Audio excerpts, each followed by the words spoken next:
Информационная служба Осетия ТВ. Главные темы выпуска. Конституция Северной Осетии празднует 20-летие. В правительстве прошел круглый стол, посвященный этой дате. Творцы главного документа республики вспоминали о том, в каких условиях его писали.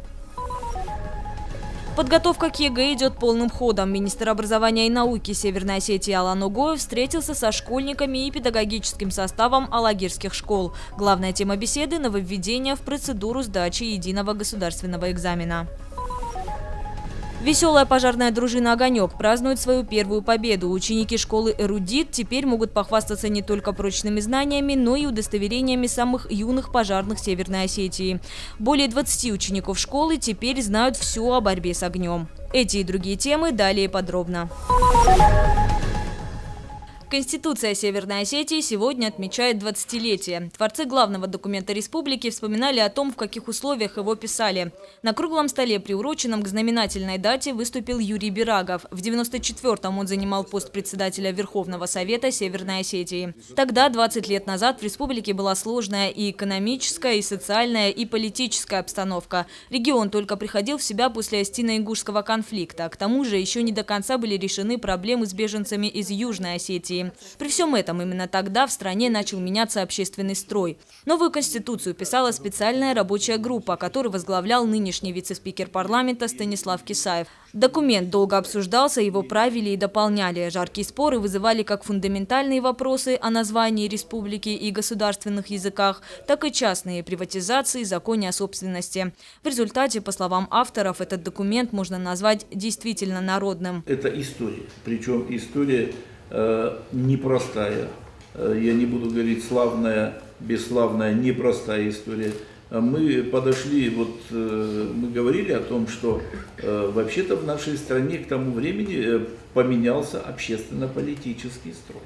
И нравится это нам, не нравится, виноват Горбачев, не виноват, это была потребность времени, перестройка со всеми вытекающими последствиями, в частности, в государственно-правовом варианте. Говорят, юбиляров праздник не ругают, однако это не относится к Конституции. Все далеки от мысли, что документ идеален. Более сотни поправок тому доказательства. Многие нормы не работают. Причина – низкий уровень правосознания граждан. Действие Конституции обеспечивает госвласть, но и сами люди должны быть инициаторами борьбы за свои права, считают авторы документа. Только в такой ситуации декларация желаемого может стать констатацией действительного. Яна Гайгиева, Самас Шипшев, Осетия ТВ. Вооружившись лопатой и не щадя туфель, министр образования и науки Северной Осетии выполнил одну из 3 жизненных заповедей. Алан Огоев посадил дерево во дворе детского сада номер 10 в Алагире, а точнее яблоню. Помогал ему в этом деле глава местной администрации Руслан Хадарцев. Мероприятие прошло в рамках всероссийской акции «Посади свое дерево». Органическое удобрение и зерна ячменя.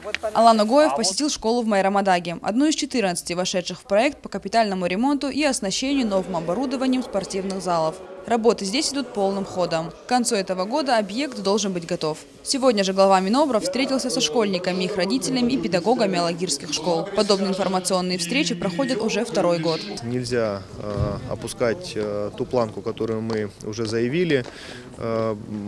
Все педагогическое сообщество, в принципе, осознает всю ту ответственность, которая сейчас на нас возложена. И сейчас самое главное – это правильно подготовиться к новой кампании, к новой волне единого госэкзамена.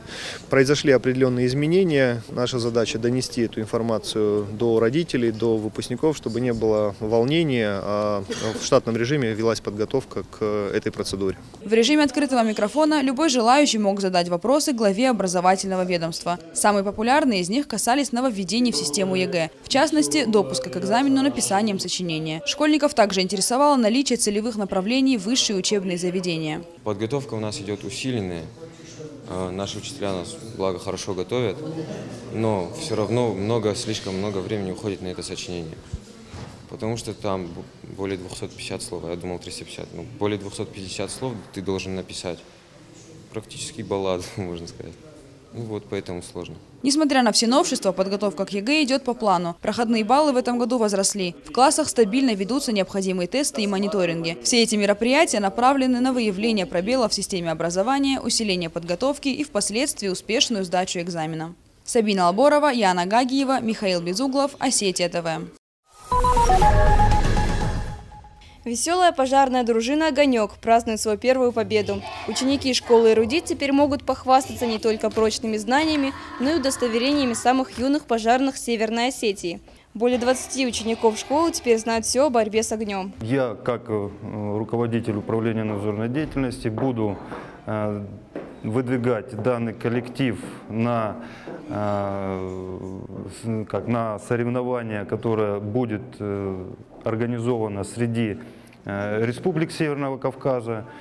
Будем надеяться, что наши детки займут там только первое место, потому что они стараются, они учат, они продвигают все эти мероприятия, которые они изучили в жизнь. И я так думаю, что побольше таких деток, и у нас будет все замечательно и хорошо. Пожарная дружина при школе существует уже 3-й год. Самые молодые борцы с огнем в республике уверены в собственных силах и выборе будущей профессии. Для них и эти удостоверения – серьезный шаг по карьерной лестнице. Наталья Алексеева, Заур Цеев, Осетия ТВ. Люди, для которых благородство и отзывчивость не просто слова. Сегодня около полусотни студентов СОГУ пришли сдавать кровь. Мобильный пункт развернулся во дворе университета. Акция прошла по инициативе Республиканской станции переливания крови, администрации СОГУ и студенческого спортклуба «Атлант». Многие из ребят прошли подобную процедуру впервые. Мы сегодня первый раз даем кровь, у нас прям эмоции зашкаливают. Это было очень интересно, очень познавательно. Я думаю, что сдавать кровь – это полезное дело, потому что если ты знаешь, что ты спас чью-то жизнь, это в будущем для тебя это большой плюс. Сдавать кровь абсолютно безопасно. В течение 2 недель она полностью восстанавливается, вырабатываются новые клетки и укрепляется иммунитет. Ежедневно в республике требуется около 50 доноров. К сожалению, сейчас их не хватает. Цель подобных акций – привлечь внимание граждан к проблеме нехватки крови. Мобильная станция будет работать в СОГУ еще несколько дней. Любой желающий может обратиться и сдать кровь. Ангелина Васильева, Заур Цеев, Осетия ТВ. Что-то из детства. Под таким названием в Музее истории проходит выставка художницы Анны Махарашвили. Экспозиция содержит около 30 работ. Это графические композиции, а также иллюстрации к книгам. Несмотря на то, что картины выполнены в черно-белой гамме, все они эмоционально окрашены. Техника выполнения оригинальна. Сначала рисунок наносится на стекло и отпечатывается на бумаге. Далее в ход идут гелевые ручки, тушь и гуашь. Анна Махарашвили – выпускница факультета искусств СОГУ. Сейчас она преподает в детской художественной школе. Именно работа с детьми вдохновила ее на создание выставки.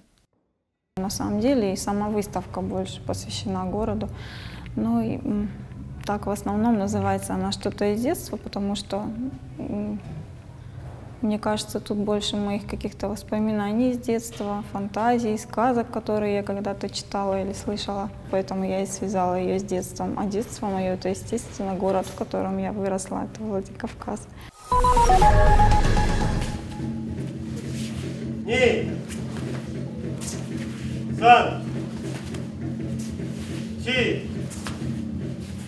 Еще совсем недавно восточные боевые искусства в Северной Осетии были чем-то вроде диковинки, а сегодня они по-настоящему популярны. Клуб Ма-Ай открыл новый, уже 3-й зал во Владикавказе. Те клубы, которые у нас функционируют, они находятся, как правило, на периферии города. И многим совершенно неудобно добираться, а если отправлять детей, то тем более.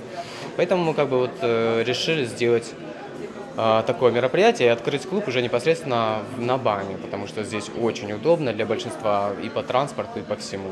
На открытии для зрителей провели показательные выступления. Владение айкидо и клинком показал сам президент Федерации боевых искусств. Поначалу спортсмены в зале будут заниматься только айкидо. В дальнейшем разнообразие боевых искусств планируют увеличить. Феликс Макеев, Ацамаз Шипшев, Осетия ТВ.